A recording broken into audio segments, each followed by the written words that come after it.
You're lucky you don't get killed.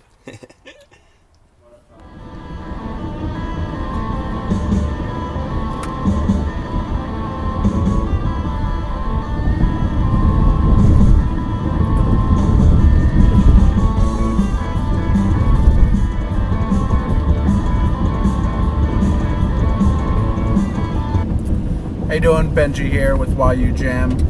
Wanted to check in with you and share some awesome music.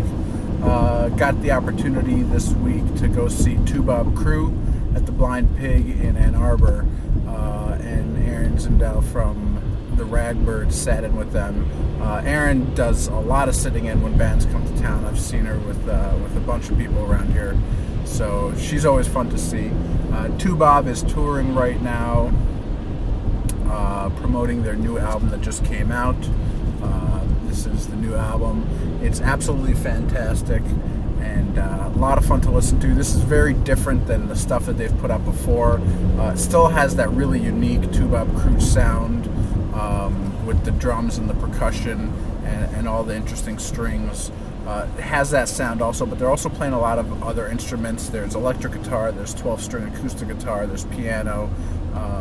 So it's almost like Toubab Krewe sitting or playing with, with Warren Haynes or something. There's a lot of interesting melding different sounds. A lot of slower tunes. Mariama, the first song on the album, is a very slow, mellow song. NTB, which is that song that I was just listening to at the beginning of the video, is it's like a Warren Haynes riff at the beginning there. Really cool stuff. They've got the West African Mali influence. Still, it's very heavy in the album, but this is a lot more American influence in their music. So great stuff to listen to. I had an opportunity to sit down with Luke Coronada, who's the percussionist for Toubab Krewe, and we got a really good opportunity to talk before the show, and I got some clips that I'm gonna you'll see them in a second. I'm gonna splice them in, and also got some good video of the set. So check out Toubab Krewe's new album. It's absolutely fantastic. It's a ton of fun to listen to, and let me know what you think, and looking forward to seeing you. And don't forget, we get YU Jam. Have a good one. Bye. First record we did in about 10 days.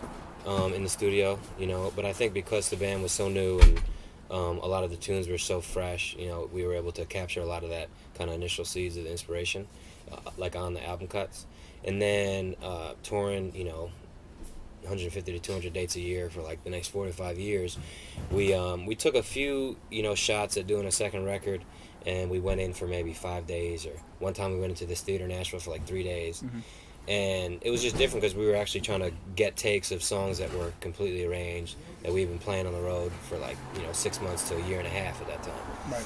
And it just it just didn't have that kind of fresh, energy, I mean, it wasn't like they were bad takes, I don't think. It was just like listening back, we were just like, they just kind of felt a little rote, a little flat, because we were actually trying to execute these, arrangements. And I guess it made us realize that we just wanted to totally get away from that and actually just go back in the studio with a blank slate and see what happens. So we put out the Live at the Orange Peel record in 2007, kind of to, actually, because it was funny, in the process of listening to the studio sessions that we had over that year, we listened to the, 6 months after those shows, we listened to those sessions and we were like, oh damn, that sounds great, hometown crowd, hometown vibe, New Year's Eve, great energy.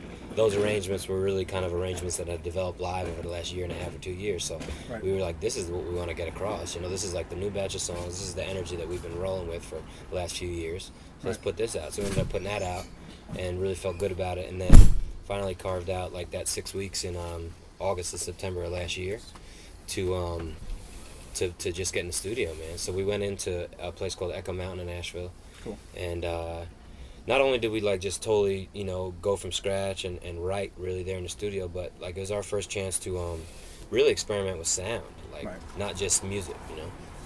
We did it all to tape, 2-inch tape. There was Echo Mountain's got great old analog German boards, and You mentioned, the pocket and knowing kind of where your place is in the band and sticking to that. Yeah. In a very positive way. One of the things that I love about you guys is when I read about other interviews, when I read about you and your histories, you guys seem to have a real respect for the roots of where you come from, your mentors, your teachers, where the music comes from, and the history of that. Where does that come from? That's very old school. Yeah. And can you talk a little bit about that and where that respect comes from? Sure. And where that you think that's going to take you? Yeah, I mean, I don't know. It's like so ingrained. I think it couldn't be any other way. I mean, I think respect for any traditional music. Respect for any traditional music culture is like, I think, essential to even be playing within that culture. And I wouldn't want to be a part of any musical endeavor that would have some kind of backlash from like its roots. You know what I mean? Right. And especially music culture that goes back like literally like millennia, that it's got its roots in like 1200 1400 years of history. There's songs that we play that are that we've heard are like 800 years old. So the West African thing, I mean, the roots of the music that we play, yeah, like these folks were playing for royalty, when it was the Mali Empire, that whole region, and you had the Jelly culture where the music and the history of the culture is passed down from generation to generation. Like, I think it's just been something that's like, how I wouldn't want to, none of us would even want to really be, drawn from the culture if we didn't have the utmost respect for it. Yeah, I'm sure you're asked this all the time about Dave playing bass coming from mandolin. Yeah. How does that affect your sound? Not you personally, but the band. I mean, how does having a bass mandolin player? Yeah. Well, it's funny, man. I think he is such a reggae fan, like such a big fan of reggae music and dancehall music and Midnight, and like all, even Virgin Islands reggae and stuff like that. So I think even more than like his mandolin influence, I think like his influence from that music just like it just informed his bass playing to be like really just like first and foremost simple, Right. and like roots.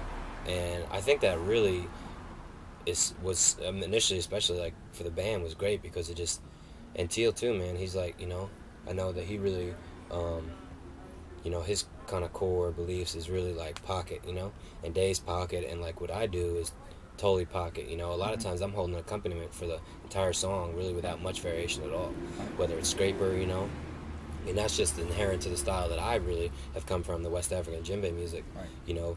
Perspective. It's like, so would you have a rhythm section like that all kind of have that as like their main priority? Like, it just gives so much room for the strings, Yeah. the core and Ngoni and Drew's guitar playing and now even the keys. But it's just, this is Luke from Toubab Krewe. You guys are listening to YU Jam. Peace and love.